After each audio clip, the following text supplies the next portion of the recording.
warahmatullahi wabarakatuh. Kami dari kelompok 7 Kimia Pangan yang beranggotakan 1. Amelia Fatika Putri dengan NIM 1105 11 12 64. Yang kedua, Irna Hartati dengan NIM 1905 12 44 08. Kemudian yang ketiga, Novia Septiana Putri dengan NIM 1905 11 02 32. Yang keempat, Novia Wanda dengan NIM 1905 11 30 93.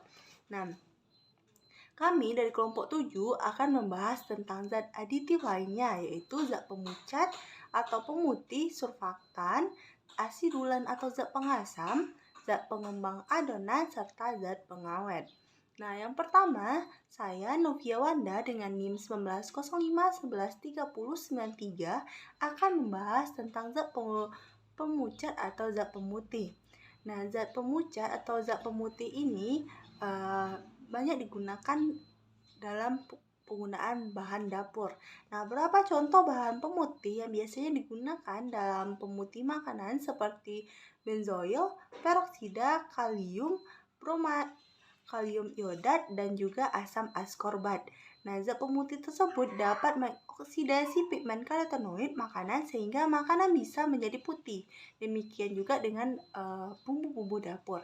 Nah, contoh dari penggunaan zat pemutih atau pemucat ini yaitu pada kehidupan sehari, yaitu pada tepung. Nah, tepung yang sering kita gunakan ini dia menggunakan zat pemutih. Begitu pula dengan gula ataupun beras, ada juga yang menggunakan zat pemutih. Kemudian ada juga roti. Nah, roti ini dia mengandung asam askorbat yang merupakan contoh dari zat pemutih. Nah, contoh dari zat pemutih yaitu asam askorbat. Dia merupakan kristal padat yang berwarna putih, tidak berbau, mencair pada suhu 190 derajat Celcius sampai 1902 derajat Celcius. Dampaknya dalam tubuh yaitu vitamin C yang tidak diserap oleh usus halus akan dialirkan ke usus besar yang menimbulkan perubahan tekanan osmotik di dalam usus besar yang berakibat meningkatnya terjadinya diare. Kelebihan vitamin C dalam tubuh akan dieskresikan melalui urin, yaitu bila kadarnya dalam plasma darah melebihi tinggi dari 1,2 sampai 1,5 mg per mili. 2. Natrium stearil 2 laktat. Senyawa yang berbentuk kristal atau granul larut dalam air dan alkohol, serta tidak larut dalam pelarut organik seperti petroleum ether, benzen, dan N-hexane dan lain-lainnya, dapat dihidrolisis. Dampaknya dalam tubuh, bahan kimia tersebut merupakan garam-garam organik dalam tubuh akan terurai menjadi ion-ionnya seperti Na+. Konsentrasi Na yang tinggi dapat dieskresi bersama klor melalui urin dan keringat. Surfaktan. Surfaktan digunakan dalam pengolahan pangan untuk meningkatkan mutu produk dan mengurangi kesulitan penanganan bahan yang mudah rusak. Pemakaian surfaktan selama produk disimpan akan mempertahankan viskositas, tekstur, mouthfeel, dan memperpanjang masa simpannya. Yang termasuk dalam golongan surfaktan adalah pengemulsi, penstabil, pengental, dan pembasah. Salah satu jenis surfaktan yang paling dikenal dalam produk-produk pangan adalah lecitin. Pada industri makanan, lecitin digunakan sebagai emulsifier, agen pembasah, dan agen pengembang volume. Di Indonesia, lecitin diimpor untuk memenuhi kebutuhan kosmetik yang tinggi. Lecitin dapat dihasilkan dari kuning telur dan beberapa jenis minyak nabati seperti minyak kedelai, minyak sawit, dan minyak biji sawit, dan lain-lainnya. Nah, kandungan dari lecitin ini tertinggi terdapat pada minyak kedelai dan kuning telur. Nah, pada makanan saya menemukan dalam makanan ringan wafer ini dia mengandung lecitin. Assalamualaikum warahmatullahi wabarakatuh. Saya Irna Hartati, NIM 1905 12 4408 dari Pendidikan Kimia kelas 5B. Di sini saya akan menjelaskan tentang zat adiktif pada zat pengasam atau yang disebut dengan asidulan dalam kehidupan sehari-hari. Nah, sebelum itu kita harus tahu apa sih yang disebut dengan zat pengasam. Nah, zat pengasam adalah zat yang mampu mempertahankan keasamannya atau kebasaannya. Nah, zat ini juga berfungsi untuk menjadikan makanan lebih asam dan dapat menetralkan makanan, dan biasanya juga terdapat pada minuman, buah-buahan maupun sayuran kaleng. Nah, contohnya yaitu pada minuman Fanta yang mengandung asam sitrat untuk mengatur keasamannya. Selanjutnya yaitu ada Just Juice yang mengandung asam sitrat sebagai pengatur keasaman juga. Dan selanjutnya ada juga asam cuka dan buah jeruk. Baiklah, sekian penjelasan dari saya mengenai zat pengatur keasaman di dalam kehidupan sehari-hari yang ada di dalam makanan dan minuman. Terima kasih. Assalamualaikum warahmatullahi wabarakatuh. Saya Novia Septiana Putri dengan NIM 19051100232 akan memaparkan beberapa produk zat pengembang adonan.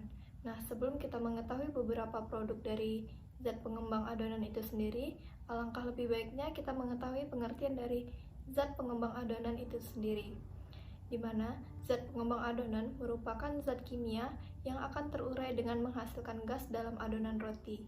Pada saat kue ataupun roti dipanaskan dalam oven, zat ini akan menghasilkan gelembung gas yang berupa karbon dioksida, di mana gelembung gas karbon dioksida bersama udara dan uap air akan membuat roti ataupun kue mengembang dengan struktur yang berpori-pori. Zat pengembang adonan diklasifikasikan menjadi 4. Yang pertama yaitu secara biologi. Secara biologi, zat pengembang adonan berbentuk ragi. Di sini contoh ragi pada kue bobo. Lihat komposisinya adalah ragi. Ragi pada roti ini adalah jamur yang berupa Saccharomyces cerevisiae yang merombak gula membentuk gas karbon dioksida dan alkohol. Selanjutnya ada ragi kering yang berbentuk bubuk. Contohnya ialah pada vermipan. Pada vermipan ini, vermipan ketika dicampur dengan gula dan air, di mana vermipan akan mengubah gula menjadi CO2 sehingga adonan menjadi mekar sesuai yang diinginkan. Klasifikasi zat pengembang adonan yang kedua yaitu secara kimiawi ataupun secara sintetik, di mana contohnya ini produk bahan pangan ini yang saya dapat tertulis baking powder, di mana baking powder ini merupakan zat tambahan yang dibedakan menjadi 2, yaitu zat pengasam yang berupa krim tartar ataupun kalium bikarbonat dan zat pengering ataupun pati atau tepung. Contoh produk zat pengembang adonan yang kedua yaitu adalah baking soda, di mana secara keseluruhan baking soda ini terbuat dari natrium bikarbonat yang memiliki sifat basa, dan apabila dikombinasikan dengan sesuatu yang asam maka akan menghasilkan karbon dioksida. Klasifikasi zat pengembang adonan yang ketiga ialah dengan cara mekanik. Contoh produk pangannya itu ialah pengocokan margarin dengan menggunakan mixer ataupun whisker. Klasifikasi zat pengembang adonan yang terakhir ialah dengan cara laminasi, di mana cara laminasi itu ialah menyisipkan mentega ke dalam adonan dan dilipat tipis. Selanjutnya kita akan membahas tentang batas maksimum penggunaan bahan tambahan pangan pada pengembang.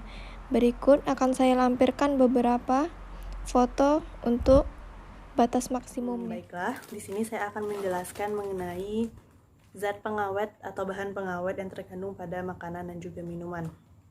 Nah, yang pertama itu ada selai stroberi. Nah, pada selai stroberi ini dia mengandung satu bahan pengawet makanan, yaitu berupa natrium benzoat.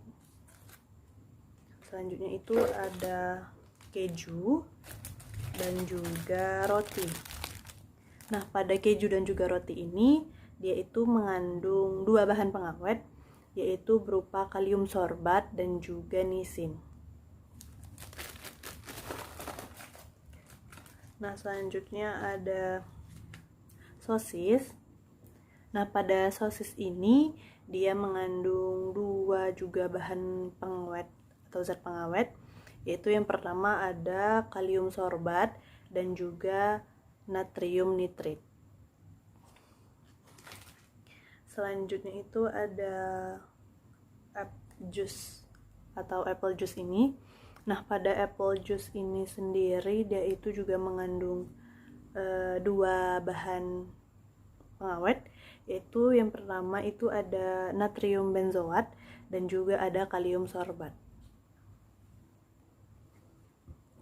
Selanjutnya ada saus barbecue. Nah, pada saus barbecue ini dia itu mengandung zat pengawet berupa sulfit. Selanjutnya itu ada lemon drink. Nah, di mana pada lemon drink ini dia itu mengandung dua bahan pengawet, yaitu ada kalium sorbat dan juga natrium benzoat.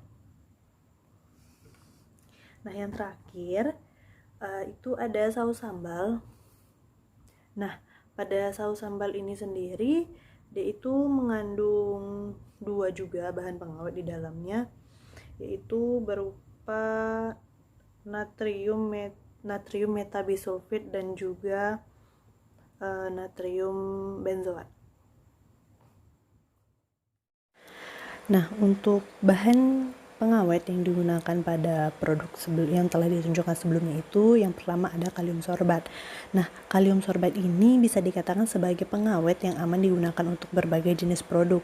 Hal ini dikarenakan kalium sorbat itu masuk ke dalam tubuh itu dia akan langsung turun melewati sistem pencernaan tanpa terakumulasikan terlebih dahulu di dalam produk. Karakteristik dari kalium sorbat ini sendiri yaitu tidak berbau serta tidak berasa, dan zat ini juga berfungsi untuk membantu memperpanjang umur simpan produk dengan menghentikan pertumbuhan jamur.